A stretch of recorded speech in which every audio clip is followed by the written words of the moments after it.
Cheers. Are you doing sober October? I'm doing sober rest of the year. If the game isn't fun anymore, maybe it's time to step away.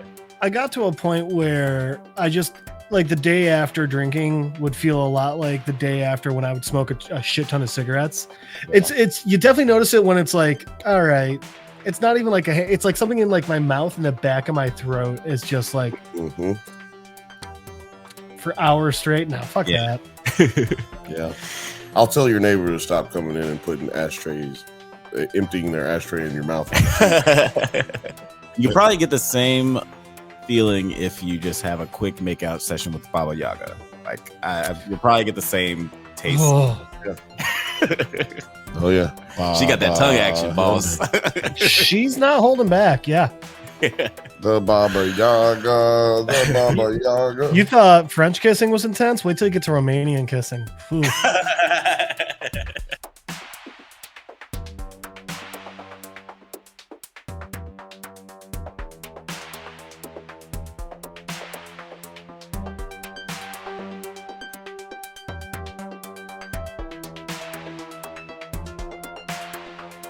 Hello, you beautiful nerds. I am Jedi Master Grayson. And I am your favorite cousin's favorite cousin, Bill, despite what this mask says. And welcome to Does It? Whoa. the show where we revisit classic genre films to see if they're as good or as bad as we remember. And we may get drunk while we do it. But as always, Alex, we cannot do it alone. Yes, we are joined by a special guest to help us determine if this film stands the test of time. Right. You can catch him pretty much every Monday at 7 p.m. Pacific time on the Drunk Banthas channel, where he'll be joining on the Drunk Banthas podcast. He's practically family, but y'all just hate him because he's light-skinned. How is it going, El Jefe? Pretty okay. This was a Does It Hold Up? Yeah. This was a doesn't hold up. Yeah. This was indeed a Does It Hold Up episode. I'm excited to get into it because this is the spookiest time of year. That's why we all look ridiculous. Yeah, we're all in our Halloween garb. If you're watching this after October, that's why we're dressed like this. This was just my Sunday outfit. I don't know what the fuck you're talking about. I wear this on Tuesday afternoons. I have been finding it hard to take off the Cyclops costume. It's very hard. You're in LA. It'll be completely normal if you walk around in that. Yeah. Guys, like In those. fact, someone will give you money. Somebody be like, yeah, you know what? I'm gonna go buy that. I'll buy that tomorrow when I. Can I take a picture with you? It's $5. When I get off work, I'm gonna go get that. That's what I'm gonna do. But Bill, what film are we talking about today? Oh, Alex, you're ridiculous. We are talking about the 2019 spooky superhero film, Hellboy. Starring David Harbour and Daniel Day Kim, and also Mila Jovovich. Yes, right. Lilu Dallas Multipass is up in here. Lilu Dallas Multipass.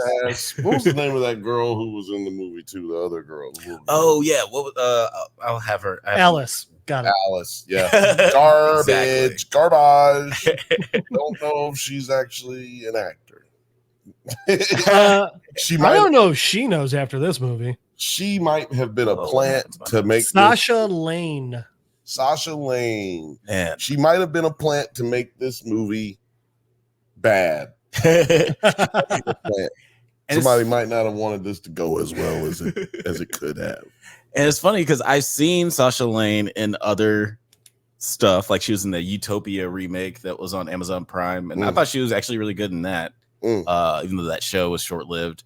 But we'll talk about her performance and other performances as we get into it. Remember the Goomba squad? What is it? The squad in Power Rangers? Oh yeah, the putties.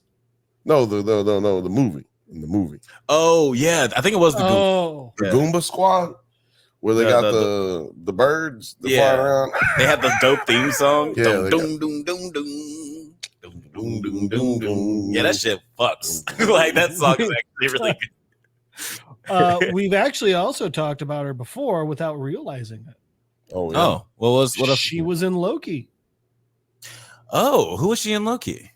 Hunter C20 or something. You know what? Actually, I do remember seeing her face. She has a very distinct face. So she was in 3 episodes, which tells me she wasn't completely random. Right. I think she was one of the ones where like she was like, I want to go have a real life. Yeah. I think that she was a real boy. She was also in a movie with Nick Offerman called Hearts Beat Loud. She was not the main character, but she was pretty good in it. I remember wanting to see that movie. She's not a plant. It's pretty only okay. Maybe somebody else was a plant. Maybe she's not the plant. Yeah, maybe. And you know, maybe she is a plant because there was some tension. Tensions were running high on this film, and there's some rumors of sabotage on this film. But we'll get into that as we start talking about the production. Let's talk a little bit about the plot of this crazy movie. Obviously, there was a plot. Yes, technically yes. Yeah. Jane, stop this crazy thing. That's how I feel. There was obviously there were the 2 Hellboy movies directed by Guillermo del Toro that came out in like the early 2000s. GDT. And I don't think that's right, but anyway. Yeah. I'll take GDT. Yeah. I'll take GDT as a shorthand for Guillermo. Shorthand, long arm. That's what they called him back in the day. Man. That's what they call him. Don't get mad at me. Don't write me. That's what they call him.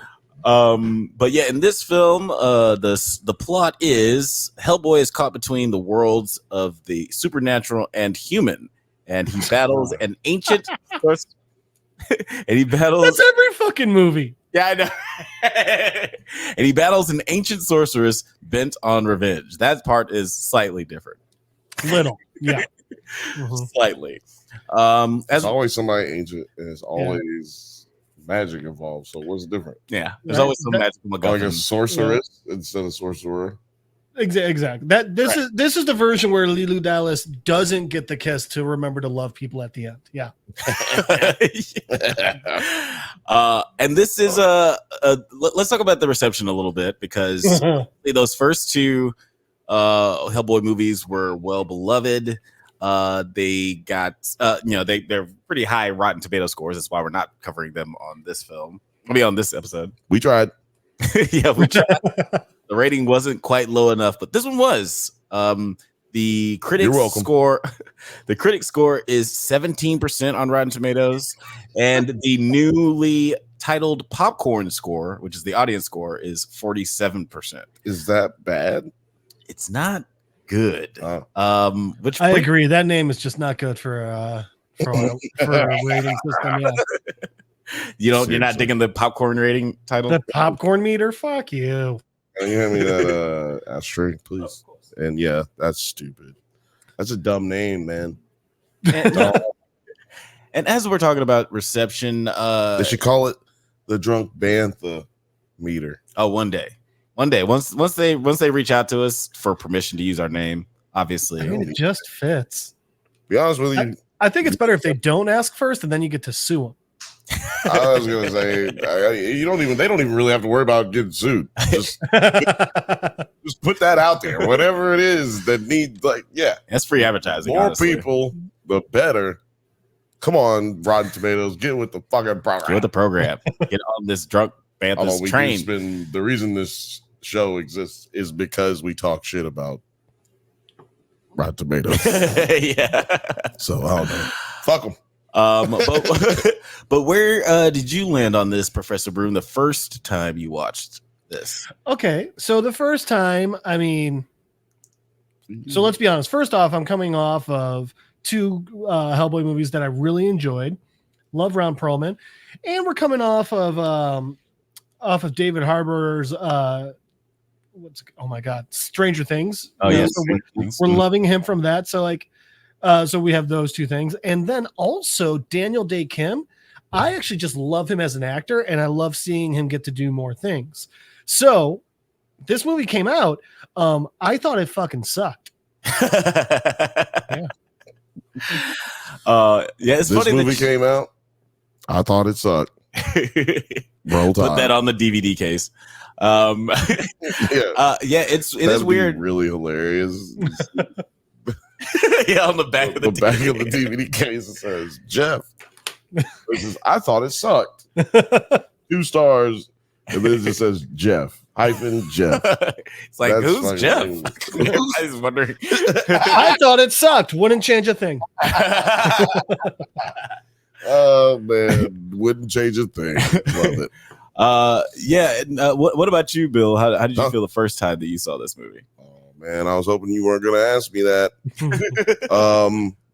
Because this was the first time that I saw this movie. Oh, okay. Never seen this movie before. I was well, should we wait for your what I'm gonna say is I was vehemently against the making of this movie. And I was less vehement about not doing this Does It Hold Up episode, but you know, when you get there's a judge get to choose when he takes a murder case. You know, no. Right? No. Answer the question. On the docket. Yeah, it's on the docket. I gotta take it, man. So you were not a fan of like when this got announced, you were like, nah, I'm not for it. So you were a fan of the first 2 Hellboy movies? Yeah, I love Hellboy movies. Well, you know what? The second one was kind of okay. It was kind of, you know. I've heard people go back and forth. Like the first one's the best one, the second one's the best one. You've heard people actually say that, like the same person say both things. Like the Weekly Planet. Like one guy said the first one's better. The one guy said the second one's better. Okay. So I was surprised that because I was like, yo, son, slap the shit out of that person. Who are you? You're like those undecided voters. Like, come on, dog. It's been like a year, cuz like we've been talking about the election since the last election. Like, why are you not? It's like you haven't made a decision. You haven't made a decision in life, dog. Come on, bro. I'll say this: the ratings are really close between the first 2, both Rotten Tomatoes and IMDb. Yeah, they are. Yeah. I think they're both in like the high 70s, low 80s area. I think I mean, they're within 15% of each other, and on IMDb, they're within 0.2 of each other. I think it's just me. You know, I'm a hater. Agreed. Well, I do. The first time I saw this movie was regrettably on a first date. Vicky, if you're watching right now, I'm sorry. Was it your choice to go see it or hers? It was a collective choice because we're both fans of horror. We were both fans of the original Hellboy movie, and we loved David Harbour. Like everything on paper seemed like this was going to be cool, and some of the imagery we saw in the trailer was like, okay, they're leaning more into the horror aspect of it, and they're using some pretty cool looking practical effects. But then when we went to go see it, I wasn't sure if it was just like when you watch a movie with someone else and you're very much invested in their reaction, you might see the movie a little differently than you would have seen it intentionally. Like there's one time I showed a friend Saving Silverman. I was like, this movie's so great. And then they watched it. I was like, ooh, maybe this movie isn't as good as I thought. No, it is. It is as good as you thought. Yeah, no, that person is a serial killer. If they didn't like it, you saying you didn't think it was good, or they didn't think it was good? I mean, a little bit of both. I was like, well, this isn't quite as funny as I remember. You let somebody change your mind because they was not laughing. Fuck them. They don't know nothing about it. I feel bad for their life and for their day. Yeah. Clearly, they're depressed and don't have good hygiene. Also, yeah, like they breath stank. I'm hoping they've got one less friend now too. Exactly. They have. Well, this was like 12 years ago, so I definitely don't talk to her anymore. No, but and it is another first date, huh? That was like 15 years ago. It is because of Saving Silverman, girl. Whoever you That's are, the reason. That is the reason. And ain't nobody ever gonna call you ever. But that's weird. It's like my mama doesn't even call me for some reason. But yeah, for like all that being said, when I saw this movie, I was like, damn, I really did not enjoy myself. And as the years have gone by, I've kind of been like, but everything on paper seems perfect though. Why did that movie why was that movie not good? So I've always been interested in like revisiting this film to see exactly what I didn't like about it and see if I feel any differently now that I'm not like thinking about getting laid at the end. But I like that to do so, you needed to be forced to do so. It wasn't that you're like, hey, I'm going to rewatch it because this seems like a fun thing to do today. You're like, hey, I'm going to rewatch it because I have to talk about it in a somewhat professional manner. Like, if I'm going to do this, I'm going to make it work. I'm going to do this. I'm going to make some money. And obviously, yeah, right. I mean, I don't know. Eventually. Yeah, we might make like at least 25 cents off this. Yeah. But no, it is, and obviously we're doing it not just because it's Halloween season, but there's the new Hellboy, the Crooked Man film that just came out. I think it went straight to streaming, had a limited theatrical release. I haven't seen it myself, but I haven't heard good things, honestly. But yeah, like I'm not. Wait a minute. Those ratings. Whoa. What? So you're saying that's real? Yeah, dude, it is out now.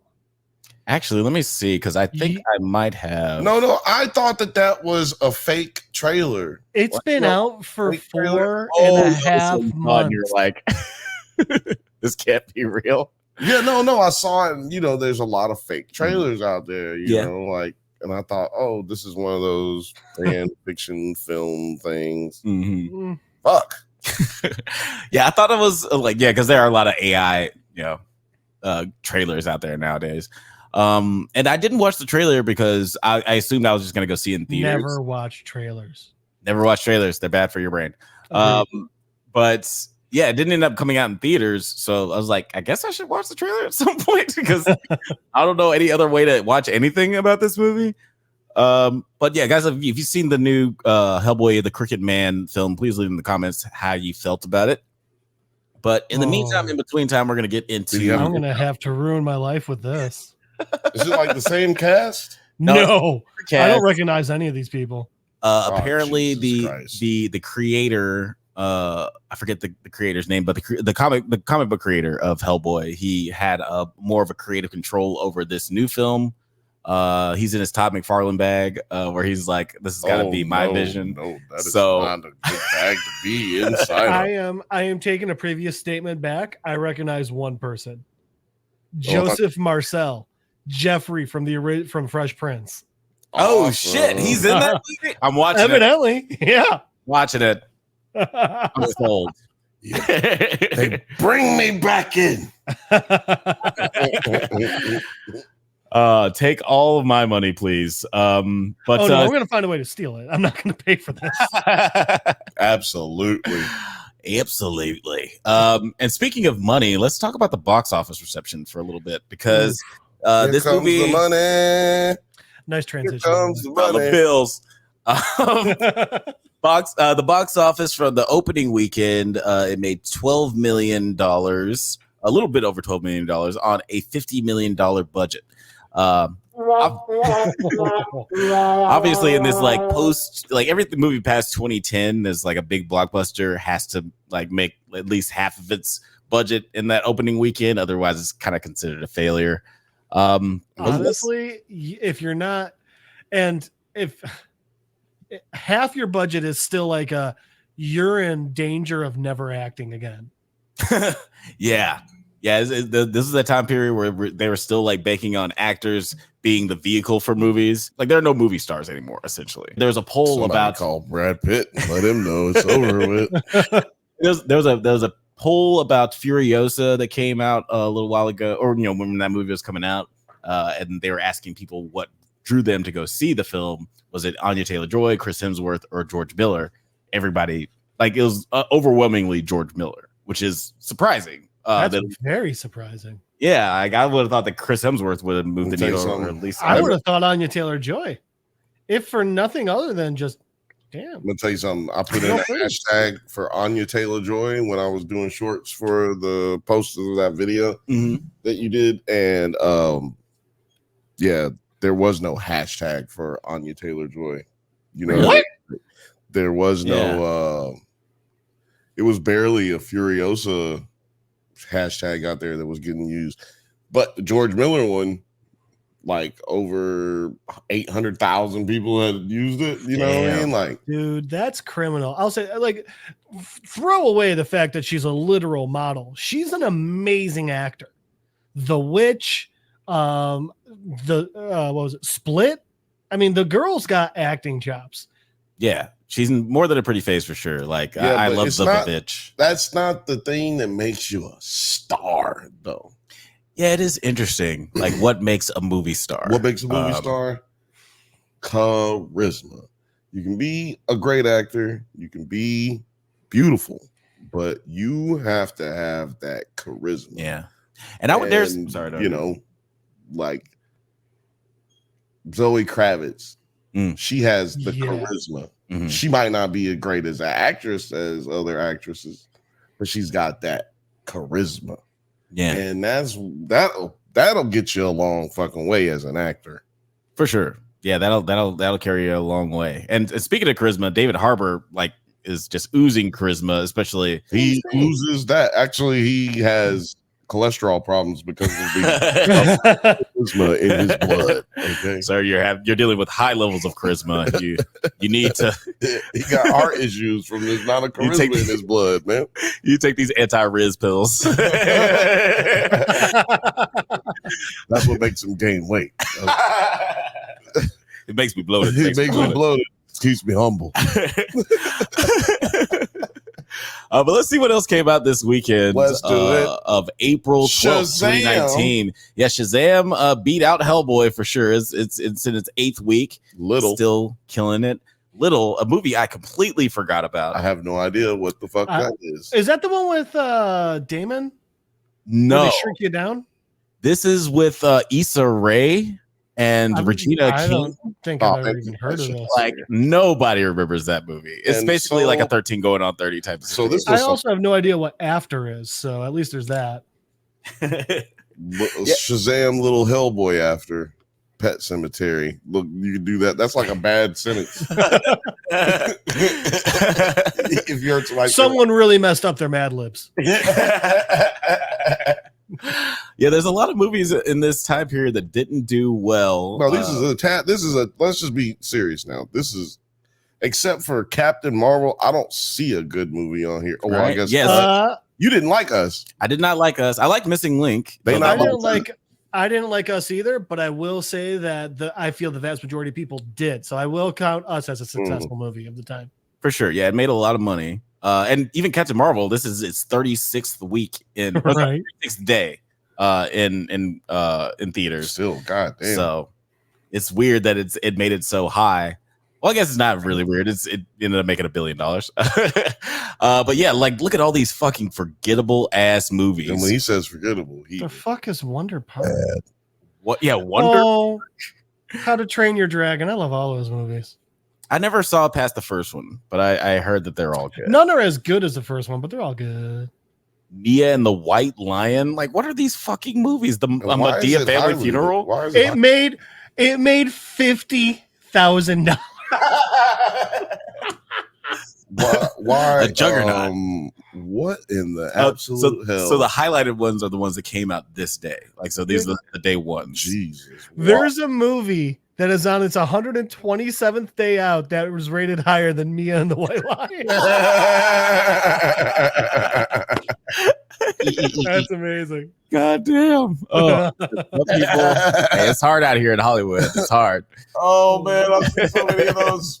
Oh, it's so funny. Our rent is less than some of those motherfuckers.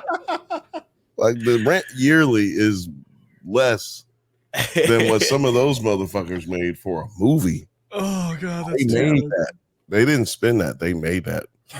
Which, by the way, we're not insulting you. We're saying, hey, maybe it's a different option of career. Yeah, it's hard. It's hard to do, and that's why we have this show where we talk about whether or not the hard work paid off in a way that it stands the test of time, or if that was the deficiency that you were dealing with in the and let's talk a little bit about the performances in this one, because it is I don't know, like we said, there are some it is a movie. It is a movie. And we did mention that there are some good actors in this film. Do you guys have an MVP of this movie? Billiam, I'll let you go first. Or no, Bill's a little busy with production. What about you, Professor Pooh? Well, I'll say, and I think it's fair to say that Hellboy 2019 is a film that was made.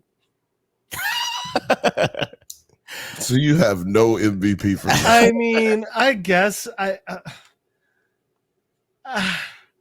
the problem is, like, I can tell you who my favorite actors are, but I don't think I have an MVP. I honest to God, and I'm not trying to be funny or facetious or anything. I don't think I have an MVP.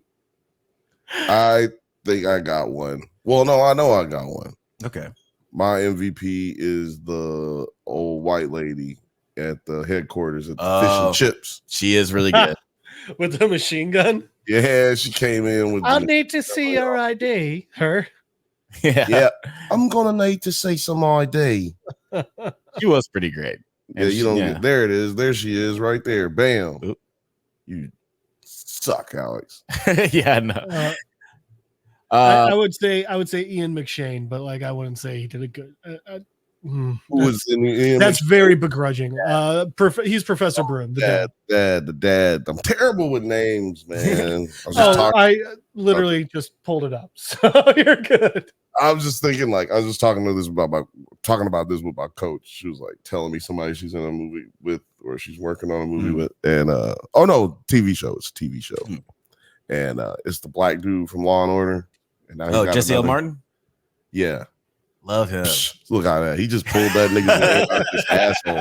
I was like, she said his name, and I was like, I don't know who that is. And then I was like, I probably know who it is. To be honest with you, I'm just terrible with names. And then she told me, oh, he's on The Flash. Yeah. He's dead. Yeah, he was, and now he's got some new show called The Irrational.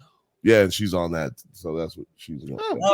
Cool. Yeah, when I saw that he had like one of those NBC procedurals, I was like, good for you, man. And it's crazy. I think that's supposed to be in LA, but they film in Vancouver. Although, I mean, everything's filmed in Vancouver. It's Vancouver or Atlanta. By the way, I'm just going to throw out, you got an NBC procedural. So does Sweet D. I don't know if that means that you're really killing it anymore, No, I'm just happy. I'm happy for them both. Okay. No, still cash. I'll agree with you there. Still cash. Yeah. That's the only thing that we be happy about for actors. Actors are like athletes, Get that bread. Who gives a fuck what the movie was? Who gives a fuck what the project was? You make your art, you make your money. Exactly. Right? Exactly. Yeah. I didn't even know you're still in the league, but but yeah, I would say that my MVP. Who the real MVP? And I've gone back and forth on this. Oh, geez. Here he is going back and forth. Because I did like Ian McShane a lot. I felt like he was really natural, and he was a good dad figure. Like, I really believed their relationship, mostly just because of his performance. I kept calling him Rufus Sewell in my head, though, even though I know that's a completely different actor. But I have to give the MVP to David Harbour on this. Like, there were problems I had with his character. And I felt like the dialogue wasn't like particularly written as cleverly as Ron Perlman as Hellboy, but I felt like David just like he was perfect casting for this movie. Like I think he's perfect casting as Hellboy.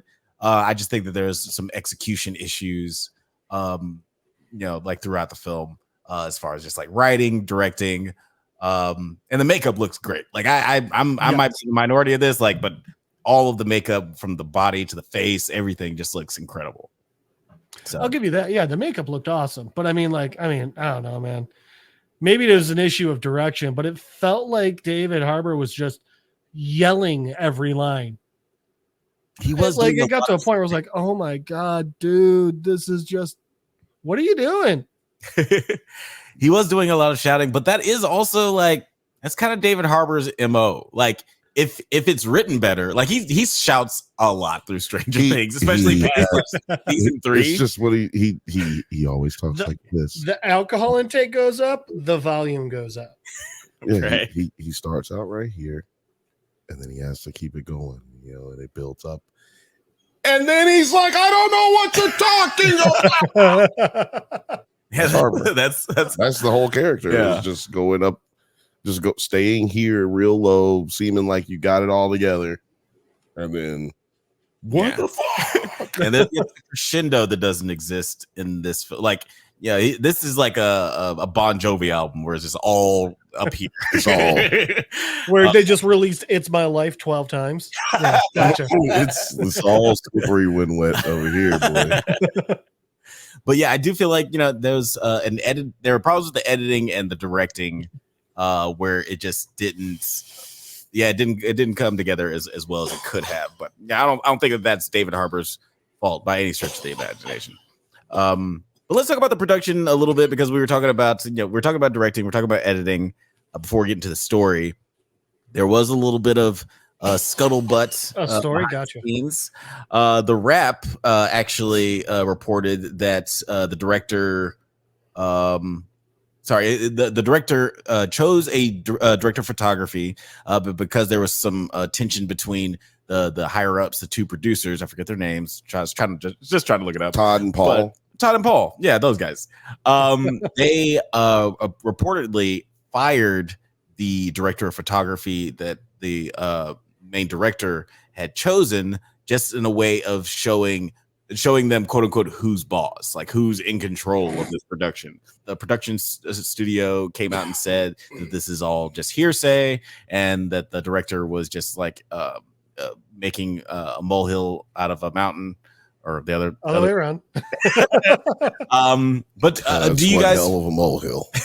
Do you guys feel if the director of photography that the director initially chose, that they, they're longtime collaborators, do you think that would have made this movie a little bit better? Because I think like the visual style is one of the problems in this movie. Bill, what do you think? No.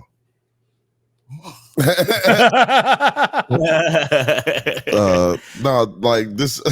I'm sorry. No, the answer still no. I wasn't joking about that. I think the visuals they weren't the reason this looked bad. Like that this movie was bad. The visuals actually to me were one of the things that were good about the movie, even though I definitely saw some mistakes, CGI mistakes happen in damn near every movie though. Like the scene where he's fighting the giants and that sword comes down and he like ducks it and like goes underneath it kind of, and then climbs up the giant's leg. Right. Damn, I had to burp. Sorry. When he goes up the giant's leg, like right before he goes up the giant's leg, he like dodges the sword. Like I said, his head goes through the sword. Oh shit! Like you see him kind of duck because he was trying to like duck, but the guys who worked on it, you can tell they just missed that. They tried to get away with it because frame by frame, you miss it like when you're just watching it together, but frame by frame, you see it and it's like it's ever so slight. And I didn't notice it when I was watching it the first time. I was like watching some key points on the YouTubes, and it was clean and obvious. Just so happened to catch it, and I didn't catch it in the moment when I was watching it. But because that's on the scene where there's a lot going on. But if they had that mistake, there's clearly other mistakes that But I heard online too about people having problems with the costumes and shit. Like they said that there's points in the movie where you can see zippers on. I heard that costumes, too, but I did not see that. That was, and I didn't see an example given of it either. Yeah. So I'm gonna have to call bullshit on that. So yeah, I would say the visuals, to me, there was nothing wrong with that. What about you, Jeff? How you looking at it? I also agree where I didn't notice any issues with the visuals in the sense of like glaring, like, hey, why is like this room isn't lit well, or continuity errors like those. I will say, like, I did see issues with like the CGI for a lot of the movie sucked, which is weird because then for other parts it was really good. It has a lot like the Eternals did, where it's like, how do you have the best and worst CGI in the same movie? Sometimes a scene apart. Oh my Right. God, bro.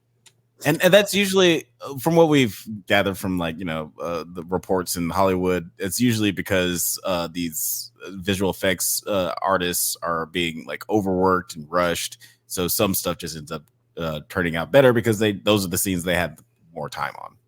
Yeah, I don't know. For me, it's always just like, who watched this end? Who watched like the second to final version? I was like, yeah, that looks good to me. Yeah, that's a keeper. That's a keeper. I didn't necessarily think that it was like shot terrible, like especially like the CGI. There's like a lot of really great practical effects. I think that's where the movie Baba Yaga. Yeah, Baba Yaga. Wonderful. Yeah, it's fucking sexy. Baba Yaga. Baba Yaga. She gonna kiss you on the mouth. They start fucking. It was gross. Disagree. Favorite part of the movie by far.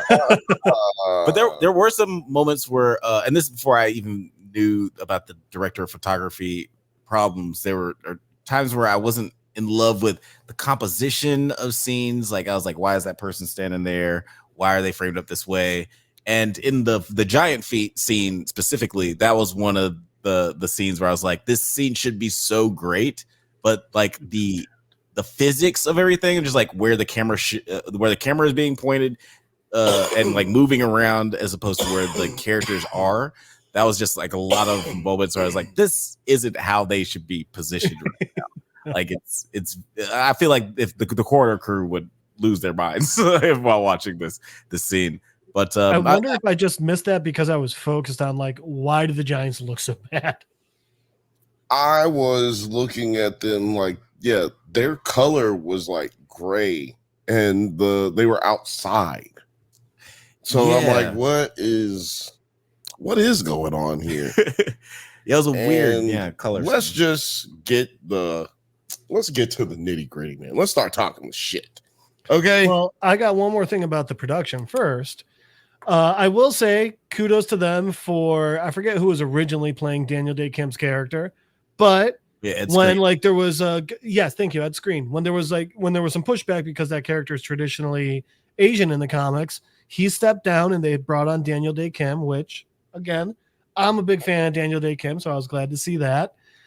I was sad for the rest of what happened to him in this movie. But interestingly, and something I didn't know is the girl that plays Sasha Lane. Mm-hmm. There was a bit of a controversy because in the books, her character is a redheaded Irish girl. And they're like, really? You brought in Daniel Day Kim to fix it, but you're leaving this in? Which I personally don't really see as nearly as big of a deal, but evidently it did piss some people off.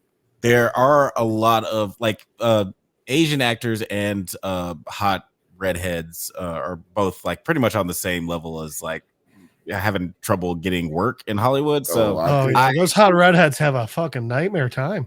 I think Asians might disagree with you. Hiring a different actress probably would have been a good way to go, just because the actor that they had playing Alice, she's doing a terrible British accent to the point where they have to ADR like 40% of her dialogue. She's not British. She's not. Why do that? Right? What do you like? There was no reason to make right British if the person's not British. Yeah, because like, she's not 12. Hellboy's been in 3 different countries in this movie. You can choose one. You can choose an accent from any of them. Yeah. Why go with the one you can't do? I just want to say this right now. This is a public service announcement. People who live in all kinds of countries have all types of different nationalities. You don't have to have like, just because we're in London or England or whatever the fuck. They said England. You sound like you're from London. You could be any fucking where if you're in England. Yeah. But let's just say you are in England. there's English people who are from America, and there's English speaking people from other countries as well. Andrew Garfield, born in America, got a British accent. How about just make her do Canadian accent? But does a great American accent. Why we got to do accents, period? If you just, first of all, if you're not good at it, why are we doing it? Yeah. Like, second of all, like, Alex, tell your accent story. Oh, yeah. So, yeah, I might have told this. That doesn't hold up before. But yeah, I was in a play in college where I was playing this. It was called Boss Nigger. It's actually what that poster's from. My finest work. No, it was I forget what the name of the play was, but I was playing this character who has multiple different personalities, and one of the personalities was French. And I was rehearsing the French accent, for weeks and weeks leading up to the show, and I didn't feel like I was doing a particularly good job because I don't have like but the director was like just encouraging me the whole time and just like working with me. You got it. Then like the couple days before we opened, we had rehearsal. My director was like, let's just lose the French accent. It's not that important. Today we're gonna drop the accent today. Yeah, it honestly had nothing. It didn't inform the character other than like the character was supposed to be like snooty and like well regarded or whatever. So like it's like you could just have a voice where you project that and not necessarily try to accent that you're really struggling with. Yeah, man. Kind of like this, man.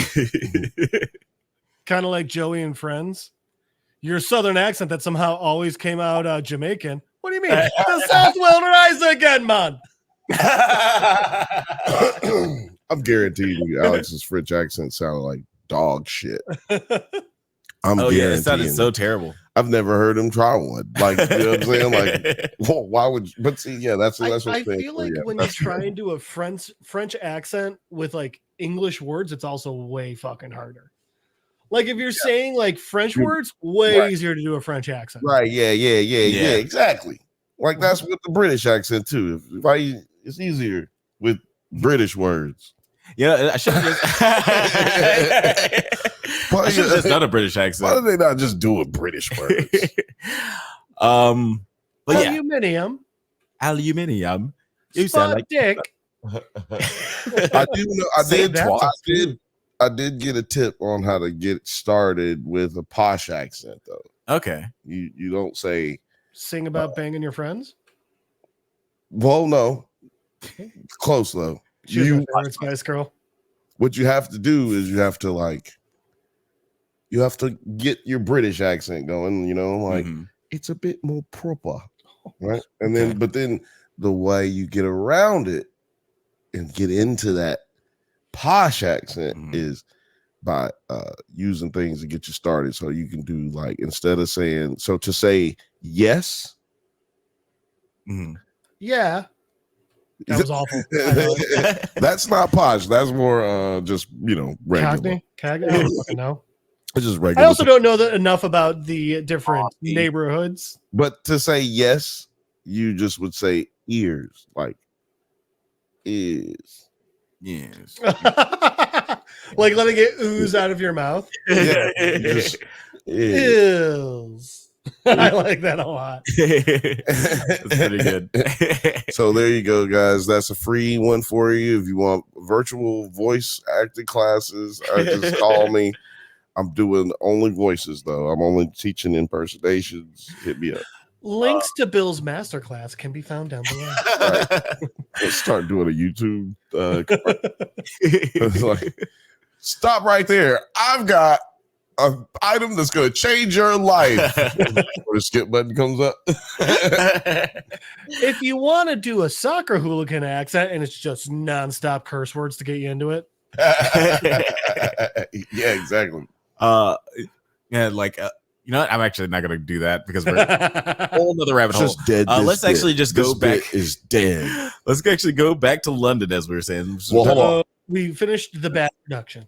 Hold on. Yeah, no, yeah, because I do want to talk about the bad, unnecessary parts of this story that they've tried to piece together. First of all, I do believe that there's an editing situation, as a lot of times. For sure. There's an editing situation here that is keeping us from having a good time.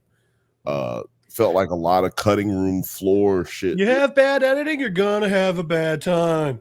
Yeah, it should be on a t-shirt. But yeah, like one whole chunk of this movie could not have happened, and it still would have been the same movie. And that is, or maybe a better movie, and that is the Giants portion of this movie. We have this storyline. They say, hey, we need you. His dad's like, hey, we need you to go to England. And I need you to go fight some giants. They got some giants. They need them killing. He gets there. He's like, well, I heard y'all need some giants killed. They're like, yeah, there's 3 of them. We need your help. Then he goes out there and they double cross him. What in the absolute fuck is that? Immediately, too. Immediately. And we get like 5 to 10 minutes of exposition right before that. Yeah. It seemed like the only reason he went to England was for the expositional scene that was like peripheral to his main reason for going there. Right. And then like, this is another thing that got me, man. Exposition wise, just staying on that. This movie should be called Hellboy Exposition.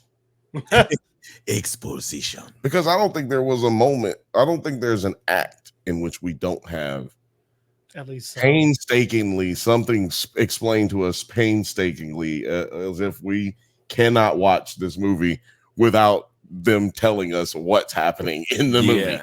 Yeah, like even in the opening scene, well, like the opening scene is just Ian McShane doing some like, oh, this is narration, but it's like I'm saying fuck. So it's like, but like, yeah, the opening scene where we first see Hellboy, where he's fighting a luchador vampire. That scene, like on paper, again, that's very, very cool. That was probably the coolest part of the movie. It was pretty cool. And I mean, honestly, at that point in the movie, I was like, okay. I was like, all right, you know. I was like, why? I don't. So far, I don't know why they say this is bad. Honestly, like except for the exposition at the beginning, I was like, I'm 4.5 minutes in, and I can't see why anyone hates this. Exactly. That's exactly what I was thinking. I was like, man, they tripping. This is a good movie. There's no way it gets worse than this. Like, there's no way it gets bad because this is good. Yeah, like it seems like I was in the same boat. I was like, oh yeah, like this is actually pretty fun. But then like as soon as that scene ended, I was like, that dialogue was really fucking stupid throughout all this though. Well, no, the only thing that made it stupid is that they add this wild line. Well, the whole conversation is a wild line, I think. Like, let's just dump the conversation between him and his dad before he walks into the wrestling he doesn't arena. We don't have to have any of that. Literally, just take that whole dialogue out. And when you see him with the phone with his dad, then you could just say he's calling, the dad calling, and he just hangs up. Like, we could have just did that. That would have been better. That would have been way better. He still wanted the sight gag of him breaking his phone with his hand, which I liked that. I thought that was cute. I thought it was stupid, but I thought he wanted to do that if that's the thing shot wise, like, because that's what I thought. So we had like meetings about doing this shot. The fuck? This doesn't. Can you imagine that table read? Seriously. Do you think just someone was like some intern in the back was just like, you guys, so we're doing this? Anybody else find it weird that we're gonna do this? We're gonna keep this. I didn't know if that was when I brought it up. The phone gag was like the bees gag in Saturday Night Live, where like the first time I was like, it's pretty dumb. The second time he did it, I was like, all right, that's pretty funny. That's pretty cute. The second time he did it was better than the first time because at least he wasn't using his brick hand. Like, yeah, he was like, why are you even using that hand? You know that the brick hand is going to kill the phone. Like, it's not a fucking Nokia. But also, let's be honest, like if you're wearing a light winter's glove, it won't affect the like even just like the why would you think a brick would be recognized? Like I can't take a pen to the like, and you think a brick? Okay. You're how old? You were fucking stupid. That's how old you are. Is this your first phone? Yeah, and another thing that I thought like potentially could have been really effective was him feeling so sad about killing Ruiz, like Agent Ruiz, because he's a human. He turned into like he was obviously his friend. They have a relationship, but also he's a monster, which like anyone else who's not in this organization would see him as. So like, what did you guys think of like the way that was executed? Like his being feeling guilty about killing him and also having this conflict with his job where he's like, I kill monsters, but I am a monster. I don't know, man. It's weird, melancholy, you know, like I like my heroes to just be heroes, you know. But at the same time, you know, you need to show some compassion because he is ugly, terrifying hell monster. Yeah. So yeah, you do need him to kind of be softened up a little bit. So I wasn't mad at it. But like I said, it was one of my favorite scenes in the whole movie is the vampire luchador. That's just like out of nowhere, bro. Like, right, you know, like out of left field type stuff. I came down here to check on my homie who's been missing for 3 weeks. He went silent after being sent down here to check in on a vampire ring. Yeah, like vampire luchador. That shit was so upsetting to me for them to explain the same shit that his dad just said outside in the truck. They explained it 3 times in the first 5 minutes. Are we doing? What in the fuck are we doing? Honestly, they didn't need to explain it time, and we still would have figured it all out. Yes, they didn't need to explain it at all, to be really honest. Yeah, this is pretty self-explanatory what's going on. It's a luchador vampire fight. Yeah. No words need to be exchanged, really. And I'll tell you what, I honestly think if they had switched the giant scene and this scene in the order of the movie, I think it would have actually gone better. Like because like the giant scene, get rid of the guys betraying him. Who gives a fuck? And just like, because the only real reason to have it in there is another good big fight scene. Open the movie with don't say a word. Just open the movie with him fighting giants, and then them being like, "Hey, good job with the giants. You know, Agent Ruiz hasn't checked in a month or like a couple of weeks. We're sending you to check on it." Like that would have worked so much better. Yeah, perfect. Still get that emotional moment. Still get that prophecy. You know, we get the prophecy. Oh yeah. You could have one of the fucking giants say that. No, don't do that. You could do no. There were like 8 prophecy moments in this movie. We can get rid of one. Yeah. Jeff was right. We just need to just have it the way that he said it, and then it would have been good. It would have been good. Yeah, and we didn't need the black lady to come in and tell nobody nothing. We didn't need her at all. Actually, we'll get to the seer in a moment. But also, well, never mind. We'll get to her in a moment. Then I'll let you speak then, because I was about to kill her right there. But okay. Well, yeah. Just like much like the movie that got you. Hello.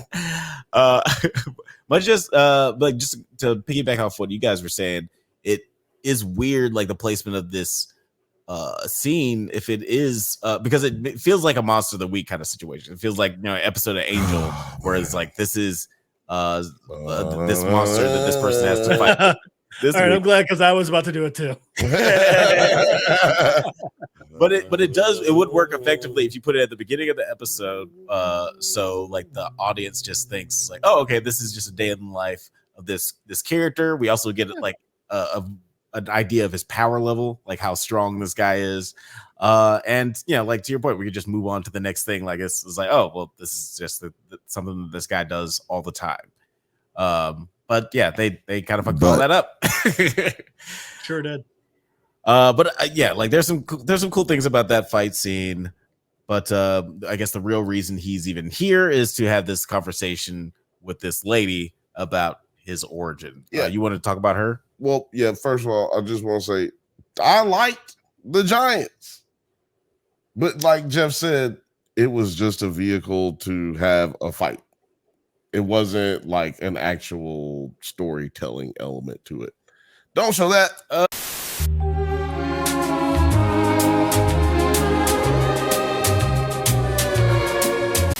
Most violent scene. Like, and also, like, honestly, this one monetized.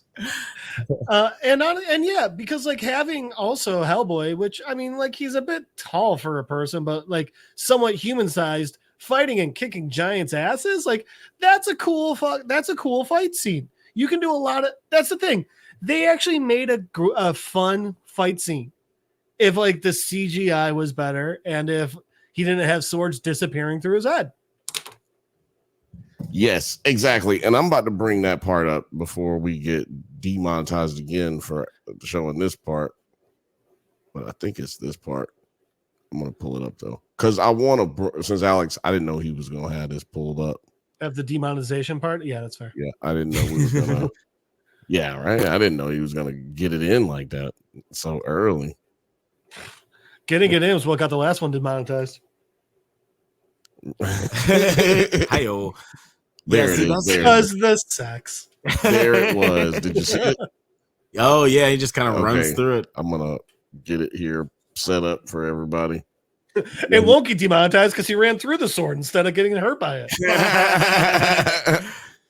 But yeah, right here. Actually, I can slow down the playback speed. Playback speed right there. Yeah. Was it? Which way do I go? This way? No, other direction. Yeah, this way. Yeah, so 0.25 will be the slowest. This is going to be half speed now. Yeah, I think that's all we need. So yeah, he comes down with the sword on this second one, or I guess it's the third one. Swoosh, swoosh, miss, and right there he goes. And it's not much. It's just like boom, he kind of just goes through it. Yeah, like there's not enough attention to like that's a situation where I said, he did a really good job of ducking, so it gave it a better look than it would have otherwise because it really, here's the thing with that one. It's just simple. I mean, like, can't you just like take the entire, I don't know. I don't know personally, but can't you take the entire image of the giant and just be like, hey, let's just set this a little bit further back in the foreground? Right. Yeah, but it's one of those things where you just missed it, or they trying to keep something else in frame with, like they might need this other thing. So, it's a tiny, tiny thing. Yeah. Don't get me wrong. Like, and it might be it might be a time thing where it's just like we spent 2 weeks on doing that shot and then we realized it's not good. But we still need to get this. So we still need to get this in. Like not a one-to-one comparison at all, but in college I worked at a bar as an assistant manager for a small period of time, and we got new menus. And the owner was like, "All right, let's do a spell check." And they did, and like he gave it to all the managers, like just see if you see any spelling or grammar errors. And I had pages worth. And like he comes back, he's like, "All right, it's all fixed." And I go, "Actually, there's still this one, and this one." He goes, it's been too long. Let's just get them printed. It's like he's like, actually, I already said it. He's like, I actually already sent it off, man. Fuck it. Right, exactly. I actually forgot to say, go fuck yourself. Oh yeah, I got fired from that job. And they were right to do so. None of this matters. I was a bad employee. But yeah, like we do get this like I said though, the reason Hellboy is even in England is so we could have this shoehorned exposition of his origin, which I guess he wasn't completely privy to. He was not privy to at all, apparently, like, which is kind of annoying. But that's when I realized, like I said, didn't see this movie. That's when I realized, oh, this is a reboot. Oh shit. Well, all right, this is different because I don't feel like we needed a reboot. And shame on the guy who, who else felt that way? GDT. Oh, I was gonna say Ron Perlman. Oh, you mean Thomas Hayden Church? Is that what you're talking about? Guillermo del Toro. Oh no, Guillermo del Toro. Sorry, I thought. I should say he didn't want a reboot. He wanted a third in the series, and like to the point where like he and the writer of this movie wrote the first two, their friendship ended over this movie. Yes. Oh shit. Yeah, that's all it says in the IMDb. But like, it was just they had a disagreement, and they are no longer friends. The disagreement was whether or not to work on this movie. No, it was more than that. I can't remember exactly what it was because it was they wanted to do the movie together, but there was an issue, and I can't remember. I heard something about this. God too. damn! It was over this movie, though. It was Yes. over this movie, and it was, damn it, you son of a bitch! Did one of them like want to do something more? Like they want to do something directly from the comics, and another one didn't. I feel like. Well, this is this is basically two of the stories put together from the comics, so it's not too far. Hey, go ahead. Yeah, I can't remember what it was, but they definitely were like, "Yo, I don't want to do that," and GDT was like, "Nigga, I'm out." And Ron Perlman didn't want to do it if GDT wasn't there, so that's fair. It's a very Batman Forever situation. Well, I think I think it might not be as true as it sounds because I'm sure they sent him that script. Yeah, I'm sure you read it before he said, "I'm not going to do it." And if you read this, you would say you're not going to do it too. Yeah. But if you're dude who plays Hopper, you know what I'm saying? Like, come on, bro. Get your. I've been acting my ass off for years, and I'm 50, and I'm about to get this one big role. Hell yeah, I'm taking it. I don't give a fuck how bad that script is. So now this is just according to Reddit, but according to this, during its production, Mike criticized Del Toro's characterization of Hellboy, and Guillermo just ignored everything and basically said, "This is my Hellboy." Oh, I mean, I don't know if I believe it, especially coming from Reddit, but hey. Yeah, it's not. Yeah, Reddit. That could be a quote that is misconstrued a little bit. You know, maybe what do you call it? Embellished quote. Mm-hmm. But you know, and who are we to say? We really don't know. Like, but Reddit is not the Associated Press, right? No, but they be getting shit right. But yeah, no, they're definitely a much higher quality. I agree. I feel like I did hear. I wish I had that note, but I did hear that there was something similar as far as the reason that they had a breakup because Guillermo was like, "Well, I'm not trying to be like the character from the comics. Like, I'm not trying to be what everyone's idea is of Hellboy. Is like, this is my Hellboy. So like, I'm making that's fair for a director. I feel. Yeah, it's fair. For sure. I mean, look, all these guys make way too much money for me to care about any of their feelings. But it's like, you know, he probably quit for more simple reasons than that, you know. It's probably because he heard they're eating the dogs, they're eating the cats. Yeah, I'm sure it had something. I'm frankly surprised that wasn't in this movie. Just a random scene of someone doing that. Just why not, you know? Why not just eating? Let's see what else will work. Okay. Eating dogs. I mean, I wouldn't have been mad at that because we had an overreach in an attempt to make a rated R movie. We had gore that we can't show here, obviously, but like that one scene where he opens up the ground. I don't even want to say hell because it's not what it was. Yeah. but all the monsters come out, the demons come out, they start ripping people in half, and like, I'm not gonna lie, that was a cool scene. People having their skin ripped off their face and crazy shit like that. Like, that was actually cool, but it made no sense. It came out of nowhere, and we didn't need it.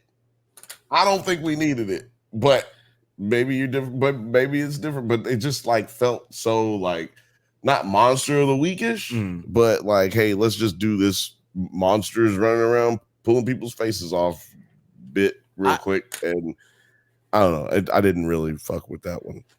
I will say that this was one of the scenes I really, really enjoyed, just because, like, one, like you said, the gore of the scene, I really appreciated it. Like that, I loved when they lean more into the horror aspect and like they were playing fucking heavy metal. I wish that there was a heavy metal score throughout the whole film. Score for but it was the score was all over the place. I feel like they were not. It wasn't very consistent.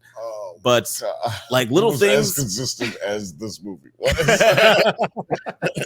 yeah, like crazy gory shit where like a big giant will pick up a dude by his feet and slap him over a sword and then cut him in half.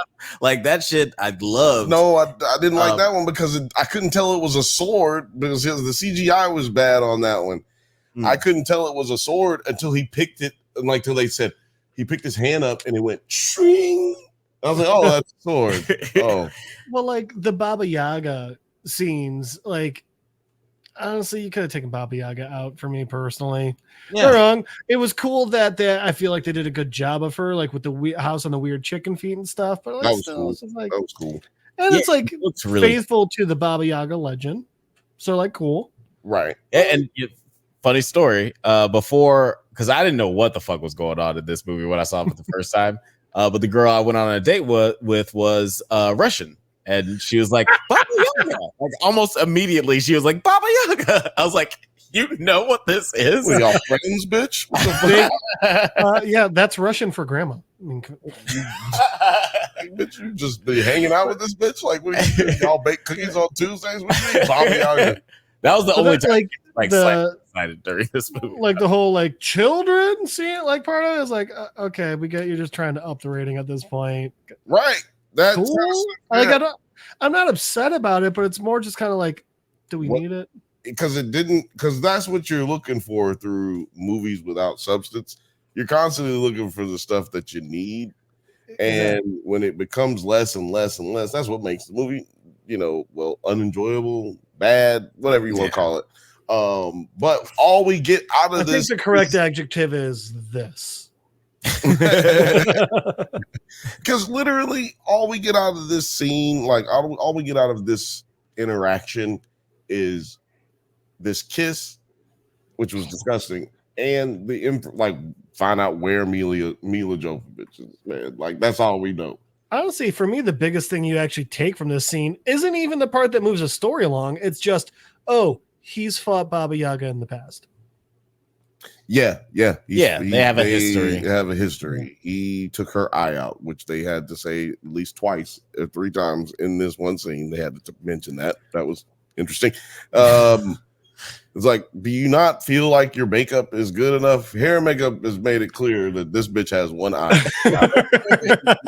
We keep talking about the fact that she got an eye. Like, I can tell. They were one step away from having Boo just come out of the kitchen and go, Mike Wazowski. You know what I mean? What they could have just had her like I understand if you're gonna do that, like they want to insist that Hellboy has all these people he's come across and he's fucked their lives up and they don't like him, like for whatever reason, even though they was trying to destroy the world and shit, right? But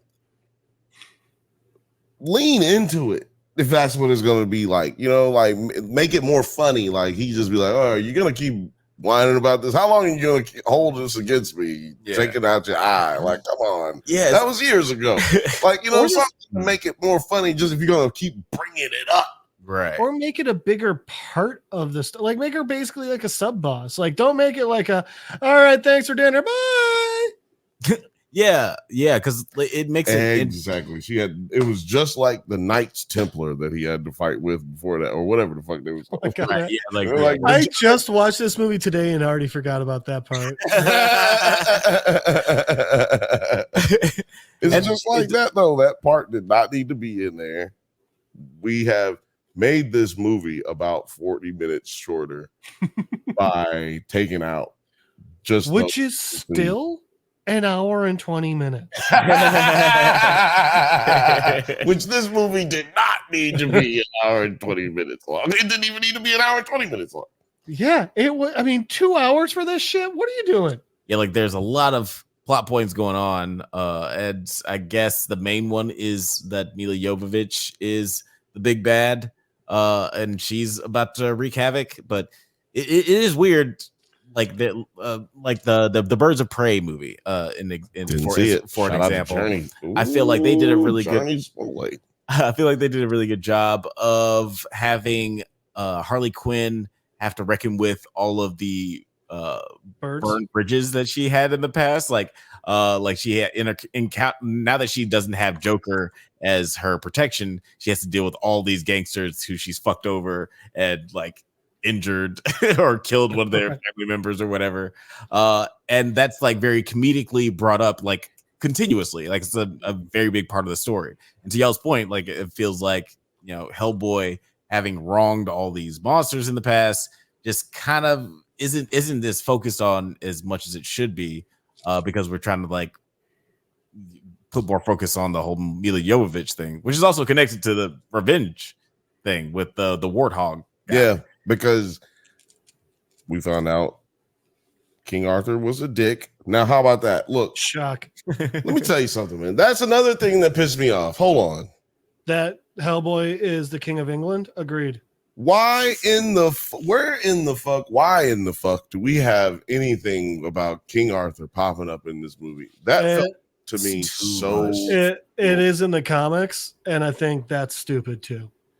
Yeah, you know what? That's not going to be a good enough excuse. Sure isn't. That's not good enough. Do you know what would have been a better use of time than like, oh, Hellboy fought all these monsters in the past? How about this one? Why did he leave them alive? Yeah, yeah, that's a good question. Baba Yaga eats children. Pig Boy steals children, and you're like, oh, okay. I mean, like, seems like he's too far. It seems like he's a little bit more of a lenient pacifist than he is a killer, murderer. Seems like he's bad at his job and should have been fucking fired. Yeah, well, but you know, we do find out later that he does have a little bit of a soft spot in his heart because he's like, you know, I'm killing my brothers and sisters. But it just goes to show you that watch a soap and get over it. Get a notebook, watch a soap opera, just jot down. You're like, oh, that seems like a good one. There you go. Yeah, it goes to show you can't leave your enemies alive if they're big hell demon monsters. You know? That's basically how that goes. Who could have known leaving Baba Yaga alive would go badly? Her diet, the entire food pyramid just says human children. She's a bad egg. She's not good. But yeah, like we do get to this end moment. We've been talking about this prophecy like, a little bit. Bitch eats children. What the fuck is wrong with you? And he was like almost down to switch to the other side until he saw babies in a pot. He was like, no, thank you. Which also just means if she was better at cooking, it would have worked. Basically, she has some gumbo in there. She has some shrimp gumbo, something like that. But you know, she was just like these nuts. That was bad. It was bad. It was not good. But yeah, like we find out, or Hellboy finds out, that if he does possess, or if he takes on Excalibur, he'll fully, I guess, embody his destiny to be the cover of the apocalypse. And it happens like he resists the cover boy of the Apocalypse magazine. Yeah, poster boy of damnation. We see him resist the Excalibur at first when Merlin presents it to him magically, but then when Leeloo Dallas Multipass brings him to where it actually is, he does end up grabbing the sword, and Apocalypse pretty much kicks off immediately. So this wasn't an irrational fear. As soon as he grabs Excalibur, monsters are coming out of the ground. And what did you like? Sorry, I know you mentioned that you didn't like really care for this scene. The music, the Vogue music. Oh, put Madonna Vogue for like I'll put it for like 4 seconds. That's nice. Just right there. Yeah. Professor Broom, like, what did you think of like just like the damnation scene, which seems like all was lost. Eternal damnation of your soul. So, all right, it's not as bad as like Spider-Man or Batman, where every single fucking movie is like, oh, this is how his parents died. Because there's only been 3 Hellboy movies at this point, including this one. But at the same time, it's like we've seen this all before. And in each Hellboy movie, oh no, he's tempted to be the devil that he looks like, but will he choose the light? Oh no. And it's not, but the thing, it's also not just Hellboy, it's just any movie where it's like, oh, they're destined to be evil. It's like, well, I wonder how, with the exception of Brightburn, which, well done. It's like, I wonder if the guy who everyone thinks is bad is gonna save the world or not.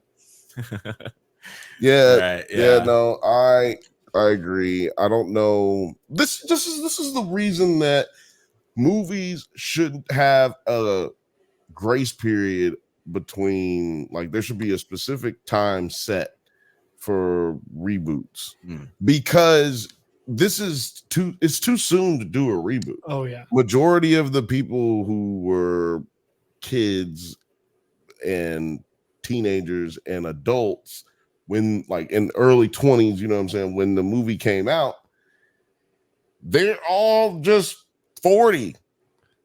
You know what I'm saying? Like 35, 22, like this movie this shit ain't that far removed from when it actually got started. 11 years. So it went 2004, 2008, 2019. And then The Crooked Man was this year. Yeah. 11 years. Like, come on, man. You can't do a reboot like that. You just got to keep it pushing.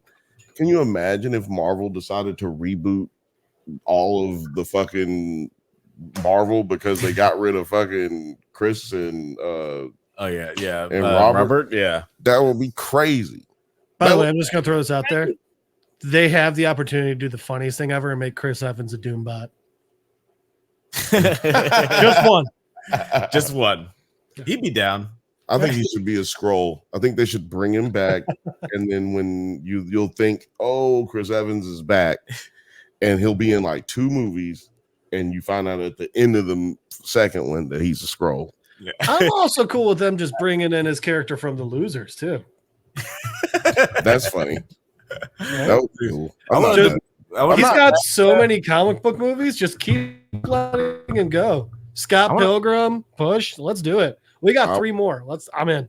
I want him to come back as the character from The Perfect Score. That's what I want. Nah, I want him to come back as the character from Cellular. I loved that movie so much when it came out. Me too. I will say that, actually, you know what? That needs to be a Does It Hold Up? Yeah, put it on the list. Put it on the list. But one thing I do really appreciate about this scene, I will say, from the apocalypse scene, but beyond, like, I just like the gore of it all and everything. Mm-hmm. But I like the difference from, there's a lot of tropes being enacted here, but a lot of tropes that we do see in big Marvel movies, like Guardian of the Galaxy 2. Mm-hmm. There's these spores that are destroying like this whole small town, but we don't see anybody get hurt. Like, we're just supposed to, like, kind of assume that everybody was mostly okay. Like, right. Totally fine. Like, Civil War is the only time where we see, like, they really focus on the collateral damage of, like, these big, which we also don't see. We're just told about. Right. Yeah, we're just kind of like, they show a little bit of footage, like, but yeah, there's nothing as explicit as seeing, like, in this scene. It's like, the apocalypse only almost happened for, like, maybe a couple of minutes, but a lot of people got fucked up. Yeah, and then but when we got a scene of them all getting the demons getting sucked back into the fiery cracks. Butt crack of hell, and there's no dead bodies. There's nothing really destroyed in the street. There's newspaper all over. Don't nobody read the newspaper, nigga. Get the fuck out of here. And they have the big pullback scene at the very end, like after we see all the fire and shit. I'm talking about in the scene that I'm talking about, like in the shot that I'm talking about. Oh, right. Where they all get sucked back into hell. Yeah. Like Yeah. that was. There could have been like some bodies and like Man, some sort all of it was visceral- CGI. Why don't I have something reflecting Right. what is taking place? It's just a clean, pristine lot with cars down it and fucking newspaper thrown about. They fixed the pothole that was there before. Yeah, Yeah. it wasn't even. We can't even keep the crack in the ground. Like This street's better than it was before. yeah, man, no, In bro. the director's cut, Mr. Clean's just walking by, wiping windows and shit. Oh, by the way, cellular 56% on Rotten Tomatoes tomato meter and a 58% popcorn meter. That's Which- a close one. It is, which we will never say that again in here. By the way, it will be The called the popcorn meter. audience. Yeah, we're gonna just keep calling it audience because popcorn meter. 6.5 out of 10 on IMDb. That's not bad. That's That's- not that's- bad yeah, on that's a IMDb. But solid you know what? Sunday. That gets us to does it hold up though? 56, 58. That's So hold up. Oh yeah. back to this movie. Right. One thing, and I know this is a stupid thing to get super annoyed about, but like he's got the sword, it's a flaming sword. Right. Why is it every time he cuts someone, blood flies everywhere? Wouldn't it have been cauterized? Well, it's Yeah, it not should be quite lightsaber as rules, good you're as saying? a lightsaber. Not Just quite. saying. Also, I'll say that, and here's one thing that also does drive me crazy. This is the part where we get no exposition. Just up, if he grabs it, he goes evil. Really? Not like, hey, the influence of the magic on your mind or anything. There's just like, up, if he picks it up, he's gonna go evil. He's gonna be on a flying dragon, cutting humans in half. Okay. Yeah, I would prefer. And also, why is Merlin telling him to grab that? Shouldn't Merlin know this? I Merlin don't think don't he give would a- know that. Merlin didn't give a fuck. You heard what Merlin said. He said by any means necessary. He was like, I don't care. Just promise me you'll kill this bitch. Yeah, it's like I really don't like her. I don't know. I don't care what happens. With Don't the world. forget they said that he was the reason that Arthur changed his mind and didn't want to make a deal with her. Right? They said Right. Merlin Yeah. changed his mind. So then Merlin Yeah. changes his mind. But then they said Merlin got basically he got fired when he got back because they were like, Right. they were like, man, you can't do that. Well, Arthur is the one who cut his head off. No, you the one told him to do it. So he'll be put into a pine box for eternity. But his eternity was not as good as her eternity, right? Like, Excuse me, Mr. Wizard. The HR department would like to talk to you now. Well, Merlin, I love you. I feel like you handled this with a little bit aggressively. We're gonna have to ask you to step down. And, you'll get your pension, but you have to stay in a fucking box for thousands of years. What is that about? I don't know. That was weird. And because she's in a box with her body parts spread all over the world, Right. And her blood in a tree. and her blood in a tree, but they put him in a box. And he came back to life just like ooh doo doo, but then dust fell into like dust. He turned into dust. Yeah, apparently, I if used the all way my. that I love that part Yeah. though. By the way, hold on, I love that part. He was When so mad. he said he brought Excalibur up, which apparently he didn't have to do because it's in the bottom of a church somewhere. But he brings Excalibur Yeah. up through. Not even hard to get to church. It's Not in the at middle. all. You can take a cab. You can do it. You can call earlier and get a tour. Like you don't have to do any of that. But I mean, yeah, Sunday at noon is probably not the best time, but outside of that, you're pretty good. you're good. But then he brings up the motherfucker, and then Hellboy's like, "Nah, I'm good. I ain't fixing to do that." And he is like, "Oh man, I'm gonna die, man. Fuck, no. I've used the last of my life power to do that shit. Say, hey, man, you didn't tell me that was going to happen. Bring the sword up, man. Like, shit, I could have told you. Oh my God, that shit was funny. To me, that was dope. pretty That's funny. not what they intended, I don't think. Like, the reaction that I had, I don't think was the emotion they were trying to evoke. But It's he like was when I went and saw Violent Night, a fantastically done David Harbour movie, and I was laughing my ass off when people were getting murdered. It's pretty good. yeah. You know what? Is there a Santa movie? What's the Santa movie where Santa's killing people, but it's not? Santa Sleigh with Goldberg as Santa, and yeah, it turns out Santa is misspelled and it's actually Satan. It starts with him murdering Fran Drescher. Nice. Like he kills some dude in a bagel shop, right? Yeah. There's one in the I 80s too. Is it? Like actually, there's a couple of them in the 80s. Why have like I not heard of these? I think we're gonna have some fun in December. Yeah, we're gonna have mad fun in December because I didn't know nothing about all these. Yeah, years ago. Not Santa, but what about the Jack Frost horror movie?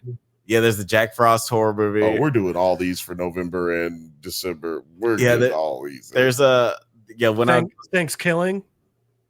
Yeah, Thanksgiving. That's for November. That's the one we're doing for Thanksgiving for sure because we ran out of Thanksgiving movies. Somebody make some Thanksgiving movies out there, please. But yeah, like when I was putting together the adult Christmas top 10 adult Christmas movies list years ago, I was just like shifting through adult Christmas movies, and there are a lot where Santa Claus is a murderer. Like in the 80s, obsessed with Santa Claus being a murderer, which kind of seems like a slam dunk. If they're still doing it today, Terrifier 3 much? Silent Night, Deadly Night. I'm sure that's one.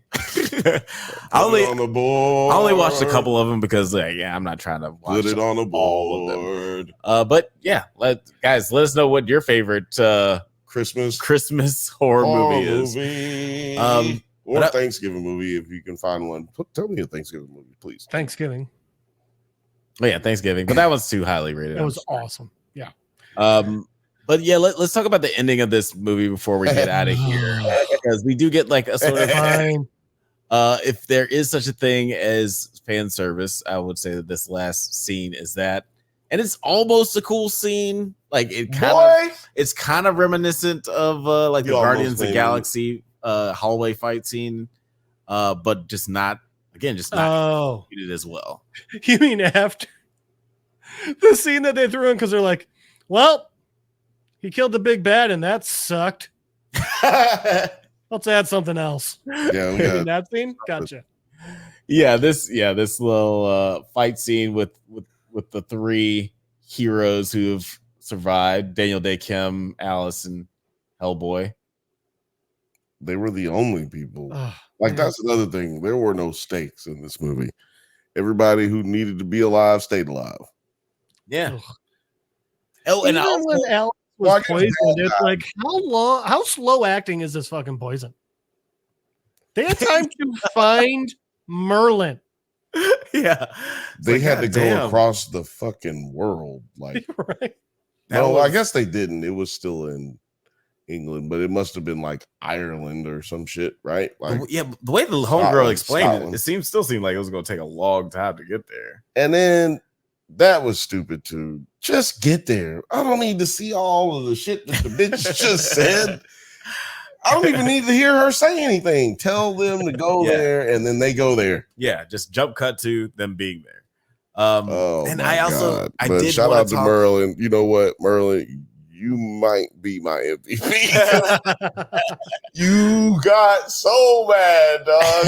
Yeah, he was so angry. Hey man, what the fuck?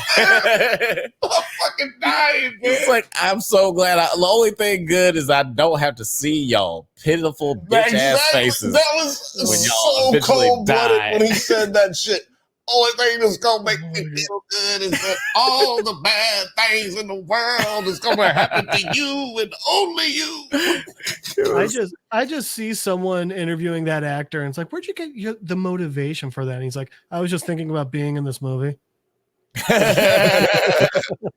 like, I was thinking about how many bills I had to pay. The car bill is outrageous.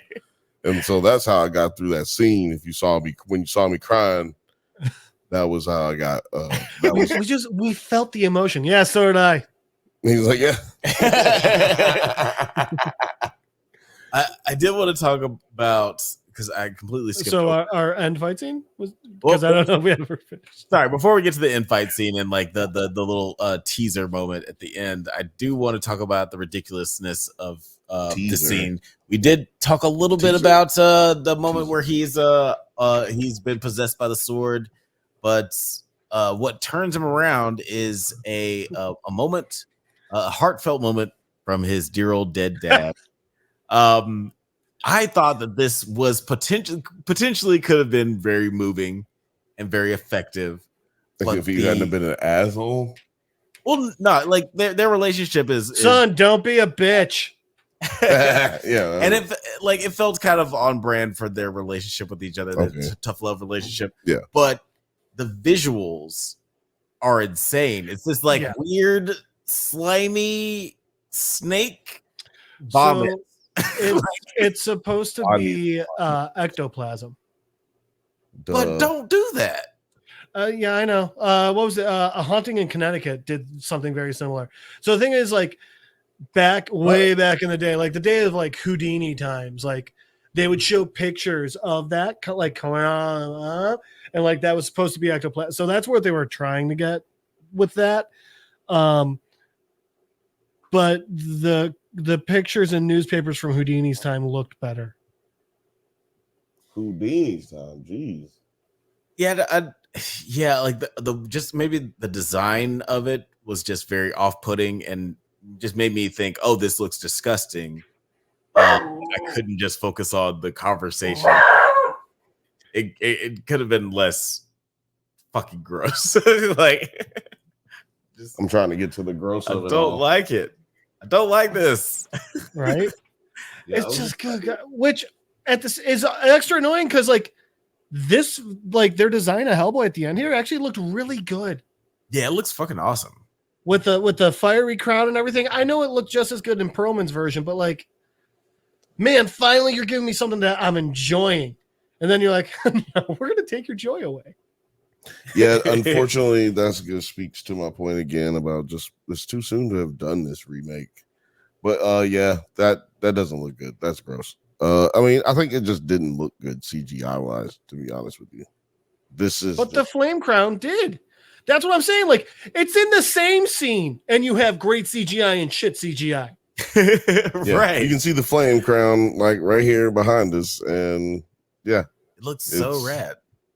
It's dope, and that with the makeup, because like they apparently made him bulkier. They made his brow a little bit more furrowed, made his jaw wider, the cheekbones starker. Yeah, like it looks. I think that restricted his lip motion though, so there was times where he was talking. Excuse me. There was times where he was barking. No, no. There was times where he was like talking, and I felt like his lips weren't moving. And this, so I think the changes to the prosthetics had an effect on the way he was able to perform. You know, to have a good performance, you got to be able to work in that. You know, and look at that. That looks great. That looks better than he looked through half the movie. Yeah, it looks fucking awesome. But you know, whatever. I don't. What is it? Matter. What do we say here? It don't matter. Yeah, and then at the end of the movie, we do get like the big fight scene, like we were saying. Big fight scene. And we get to like Jeff said, we don't have a fight scene at the end of the big bad scene, so we might as well have this ridiculous fight scene. No, you need to go back a little further because having to be punched in the face by a fucking demon god is not a way that you should activate your powers. Oh yeah, actually, yeah, that's right. At the very beginning. Also, Daniel Day Kim's got a dope fucking power, and the CGI was such crap for it. Yeah, American Werewolf in London had better transforming. I want to get to this. Bow! I gotta get punched in the face twice to turn. Yeah, twice to turn. Both hands. To turn into just like. Well, also that looked terrible. Also, like, how does he get his clothes back on? I'm so glad you brought that up because that is the big continuity error. He rips his leg off to get from underneath the rock. right? The pillar. Right. He takes off his shirt, his jacket, takes off his shirt, but then doesn't take off his pants. But when he transforms